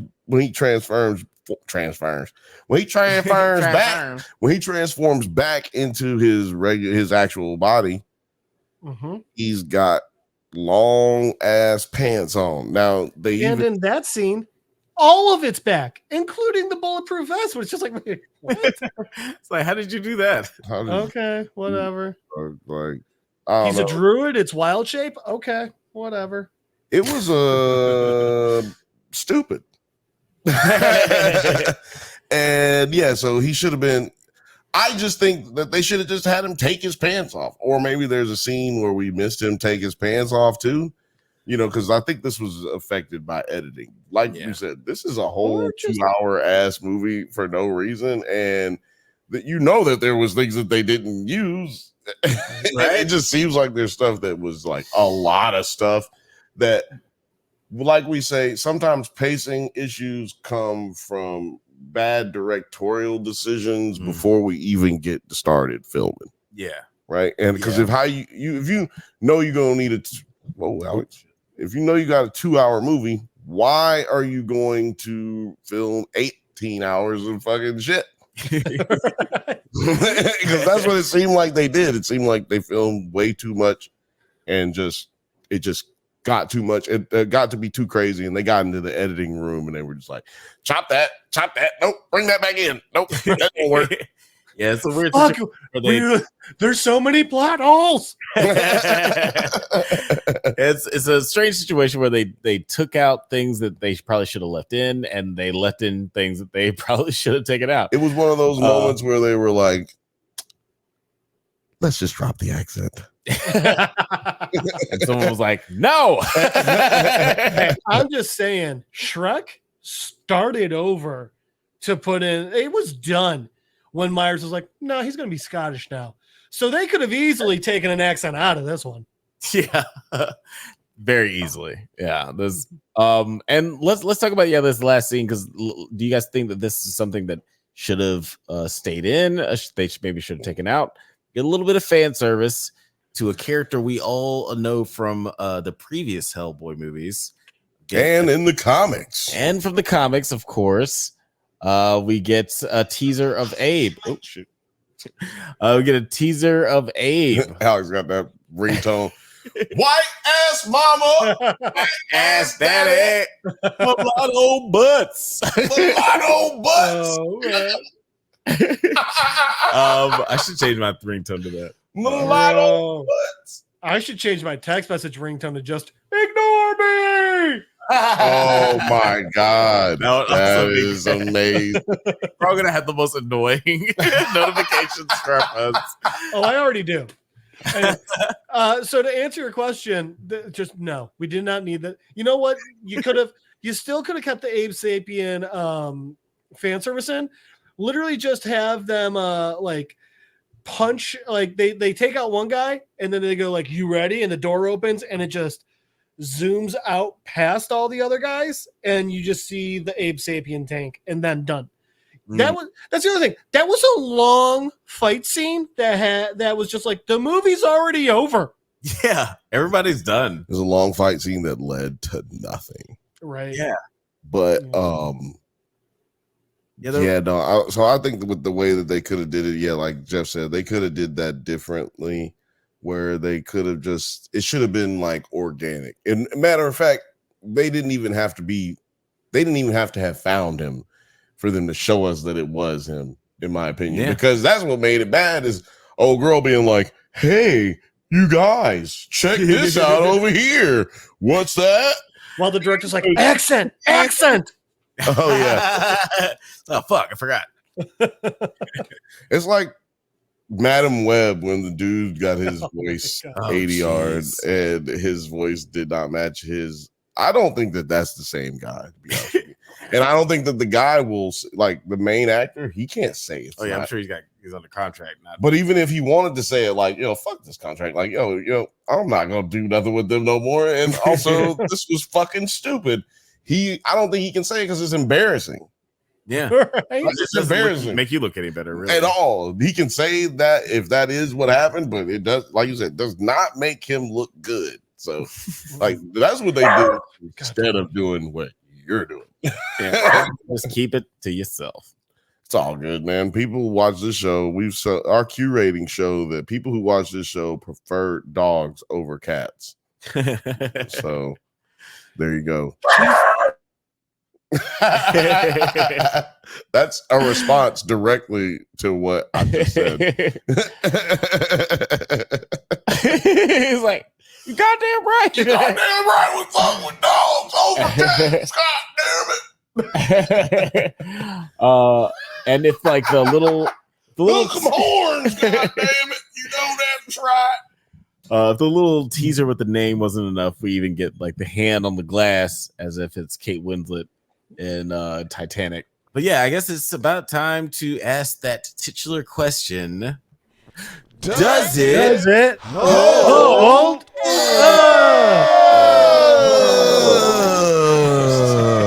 You know, yeah. No, I love it.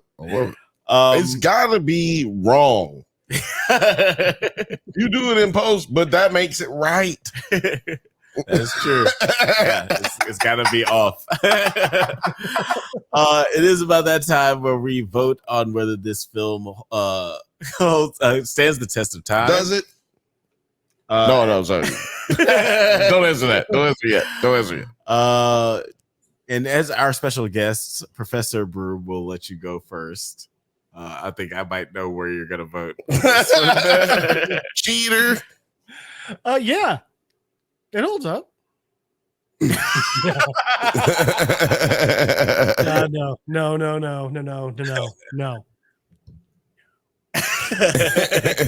So that's a no from El Jefe. There's no elaboration necessary. Look, Alex, the past podcast has been the elaboration. It just failed on so many different levels. Like, where do I even start? Just no. Where do you start? At the beginning of this show. That's where you wait, Alec? I was gonna read this off real quick. It says, Does it hold?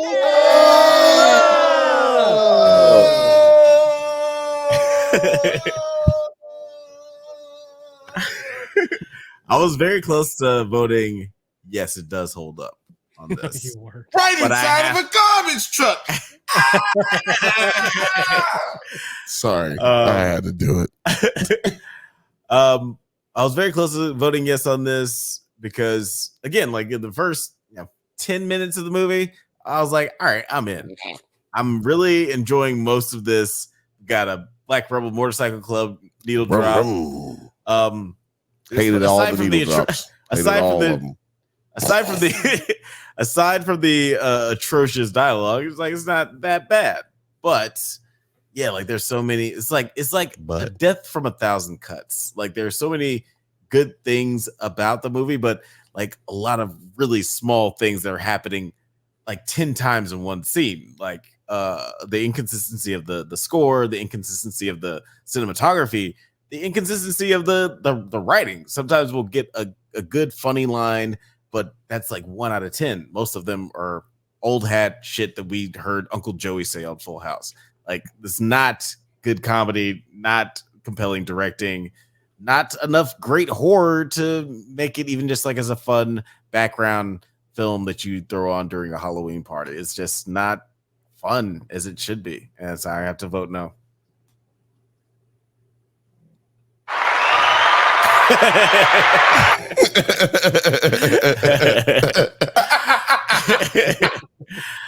Oh man. I mean, I guess there's not a need for a tiebreaker in this situation. I mean, but y'all, I'm curious. Does it hold?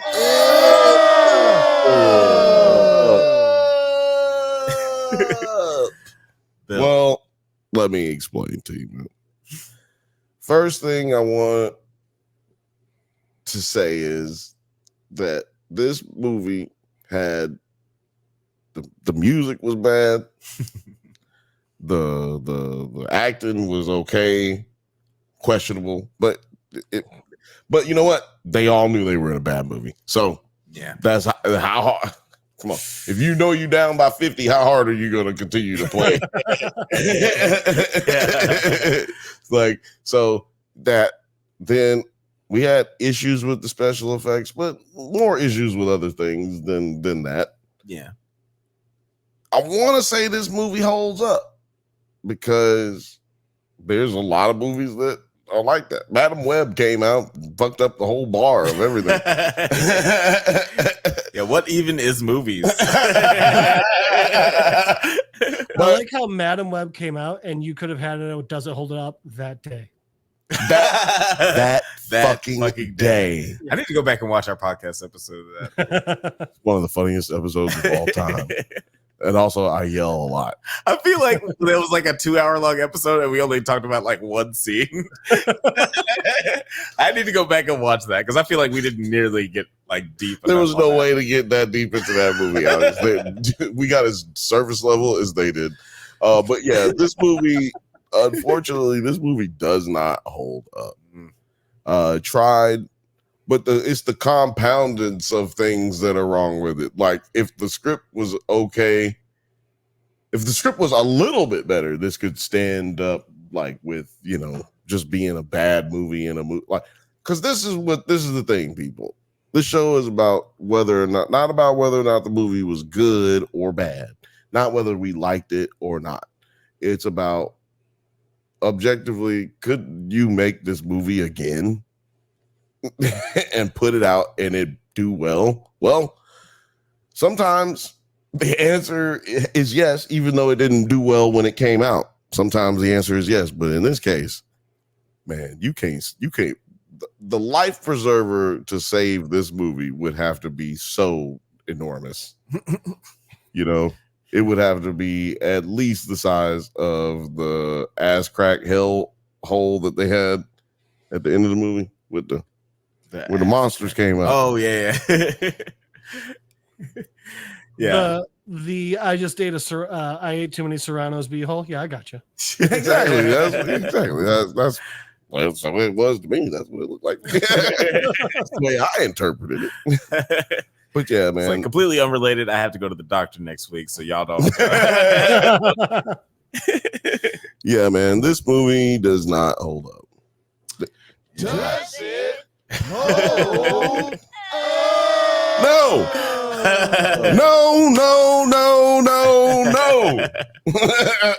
Like, okay, let's be honest. Let's just say about this movie. Let's just say we're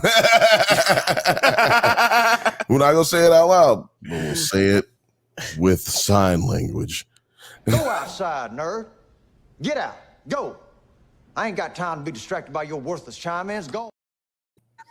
Go. As always, Wally Goggs gets the final word. love him. But you're gonna get the final word. You're gonna say more stuff right now. Yeah, I am gonna say some more stuff, but not about this fucking movie. Fuck we're all done. Movie. We're all done. But guys, let us know what you thought of this movie. Do you feel like it holds up? What'd you think of this episode? Stands the test of time. Yeah, what'd you think of this episode? It's a filler episode. First filler episode that we've ever done. How was this a filler episode? We needed another horror movie. Hey, this still works. Like there are no filler episodes. Like, every episode is just as important as the last. But you don't have to quiet her because that is what this movie deserves. No. I do need to quiet her. I have neighbors, and it's 11:40 here. Oh well. Okay. Yeah. There you go. But Professor Broom, where can the people find you on the interwebs? Oh, thank you. You can always try and Skype me at Don Cheadle's driveway at littlediggy2.com. It's yes, because of hackers. Yeah. You can try and find Jeff Madel on Facebook at Jeff Madel on Instagram, but the easiest place is just check out the Drunk Banthas podcast on Monday nights on YouTube. Oh, I've heard of that podcast. Those guys have some foul mouths. I will not be watching that as a good Christian woman. They need Jesus. What about you, Billiam? I heard They're eating the dogs. They're eating the cat. That's just what I'm hearing. But what about you, Bill? Where can the people find you on the interwebs? Oh, Alex, you can find me every Thursday. Well, you can find me every Monday at Drunk Banthas Podcast, 8 p.m. Pacific time, 8:15 Pacific time, because we on CPT time. Yeah, we on color people's time. So we always get a little bit late, but it's on time because we told you we was going to be late. It's expected. It's expected. It's the par. It's on par. And also you can find me every Thursday, 7 p.m. or 7:15 p.m. Pacific time. Always Pacific time when we give you our times. And yeah, that's the Bantha Bunch show, Alex. When we talk about documentaries, we talk about the newest little movies that done came out that we can't cover on Drunk Banthas Podcast because guess what? It already takes too goddamn long. So only so much time. We get, but it's a little different feel. We do a little different vibe. It's a little bit more loose. I ain't gonna say it's more fun because sometimes it's just me. But yeah, guys, definitely check that out and go ahead and hit that notification bell so you can get updates on all of our cool content. But guys, let us know what you thought of this film. I already said that. Let us know what you thought of the old Hellboy movies, and if you have any suggestions on future episodes that doesn't hold up, let us know in the comments. That's it for our show. Thank you for watching. New episodes drop every other Monday at 4:20 a.m. Check us out on all social media platforms at The Drunk Banthas. Please like and subscribe. It's not required, but if you don't, you will not be invited to the cookout. Not you. We'll see you in a couple of weeks. Happy Halloween. Happy Halloween.